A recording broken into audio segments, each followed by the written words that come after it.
All right, what's up, YouTube? Illusion here, back bringing you another commentary on Hanoi CTF against Team EnVyUs. And I've got a couple people here with me. I've got Doxa, Hello. and I've got Wethy. What up, guys? All right, the main strategy for this map is you want to have your objective player and your support player push the left side of the map and try and look for flag pulls. And you want to have your main slayers, one in the middle of the map and one sort of on the far right side watching the jail spawn.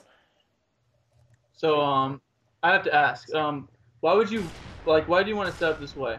What's the reason why you'd want to set up and push to that, flood towards that left side? We'll call that lighthouse. So, yeah, why would you want to pull lighthouse? That's the main question. All right, you want to pull that way because if you're all stacked on that one side, you got your two players on the one side, you're going to have the enemy team is going to be spawning in the jail, which is far right side, which is, for your two slayers, is the simplest cutoff you can get on this map. So it's really probability. You want to have your flag guy has the best chance of getting to the flag if you pull it on the far left. So, I'd like to ask, what do you think about the new game types and I guess the setup that Killer KC just brought out is all the new game types with the maps and the banning of Rapidfire. So what's your take on that?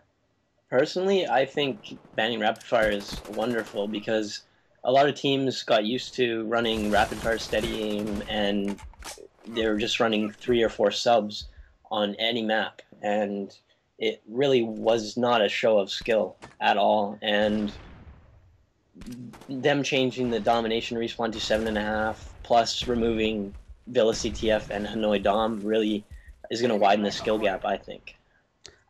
Here's my opinion on it. I think banning rapid fire, and I know I'm gonna get a lot of comments saying, "Oh, you just can't kill anybody with the rapid fire." I think they should have taken out steady aim instead. See, I was never too fond in any of the Call of Duty games. They never took out an attachment, I believe, other than grenade launchers. But whoop de fucking do. Nobody, it's obvious explosives. With a noob tube or whatever you want to call it. See, the major thing is I think they should have taken out steady aim is because it's still, for me, it's still required skill with the rapid fire, with sleight of hand. You will still have to look down the sights, and occasionally if you go CQC, people would hip fire, but it wasn't uncontrollably overpowering either, Steady aim, on the other hand, if somebody slapped it on with rapid fire, that would be a different story. Like, if you put on steady aim, you could hip fire where you're looking at right here to the lighthouse you were looking up in front, It's just different. I think they did it wrong with banning rapid fire and not banning the steady aim instead. Yeah, banning steady aim would have been beneficial to let me say that better players. I'm not in a negative way, but it's just the truth. And I think we all know the players that abuse steady aim and rapid fire. I don't think I need to name names. Yeah, you see, banning. I just look. If they banned rapid fire, all I see in the future right now is people with FAMAS head glitching and just playing a little bit more conservative, and in other words, just camping. Camping a little bit more and not rushing up like we see now. It's just my thought on it. Yeah, That's an interesting thought, banning steady aim. I mean, I didn't really think about that, but my take was that banning rapid fire is really beneficial for like Illusion said, like the better players, if I could say that. I mean, it really, rapid fire just took some of the skill out of the game. So I'm really glad to see those out, and hopefully it just adds a little bit more skill to the game, like it should. Well, see, in all the Call of Duties, the previous Call of Duties, they never banned the attachments. They always took out perks, but never an attachment. I don't know why should we start now. That's my question. Yeah, I think it just came down to the complaints from the professional gamers. Yeah, and they had some leverage behind a lot of this stuff. So I mean, with that in mind, the professional gamers do have a lot of leverage. So I bet you that had some kind of a pull on it. and the fact that the 2011 MLG circuit, they don't want a bunch of fucking tools running around with rapid fire steady, just hip firing, and which is not very fun for an audience to watch.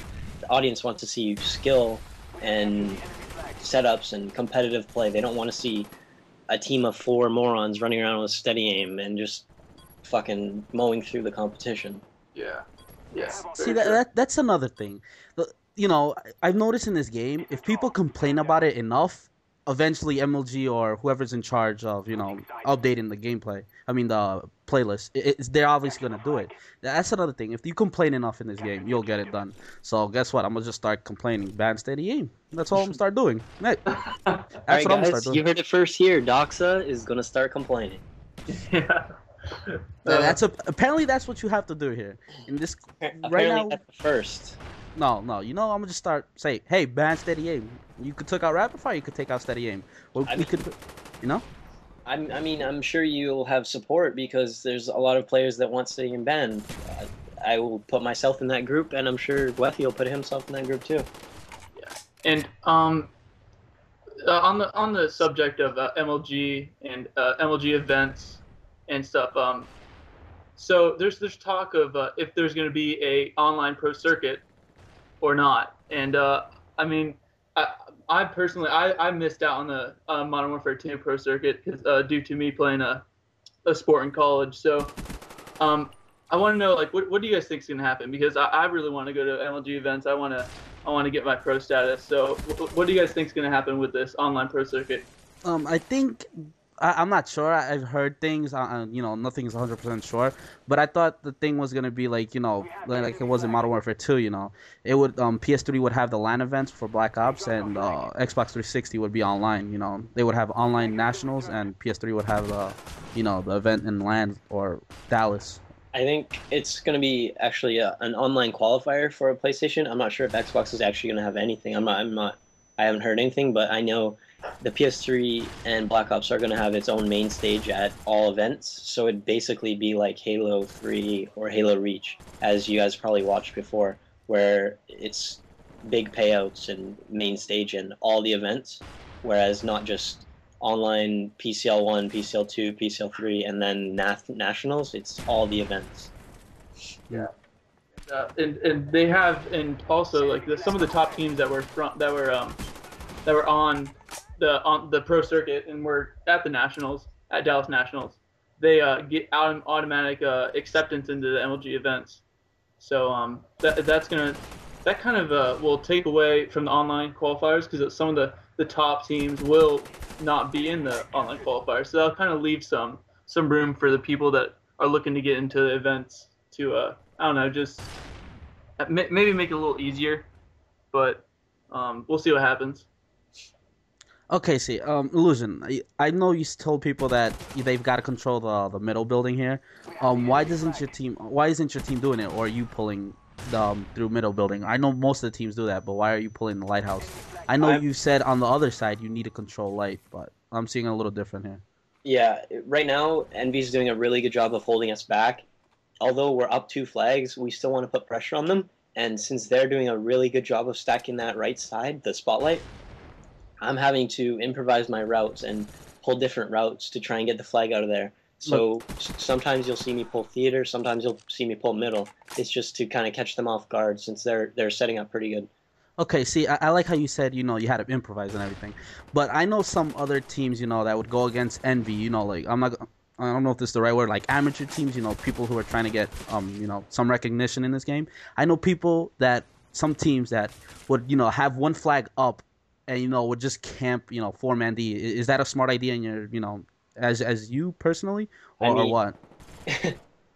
This is only a scrim, so... No, but I'm saying in other teams, like, if they play Envy, you know, and they're playing a tourney or a match, you know, people would just, like, the other team would just capture one flag, and they would just sit back, you know, they were winning, so, you know, defend. Is that a good idea? I know you said you would like to put pressure on them. You know, in my opinion, that's better, but I just want to get your take on it. I mean, like, if... You're not going to be seen as a good team by the community if you get up a flag and just put 4-man D. A good team is defined by that they cap flags and they hold their set. They don't change their gameplay based on them being up a flag. They continue to play the way they're playing, which is what makes a good team good. So what's your tip to upcoming rising teams? So to put pressure on them, or just to play as they are? Play as you, like, put pressure, be aggressive. That's what you need to do. which is basically what I'm trying to do in this video. So that wraps it up for this video, guys. Hopefully we'll see you in the next one coming up. Peace!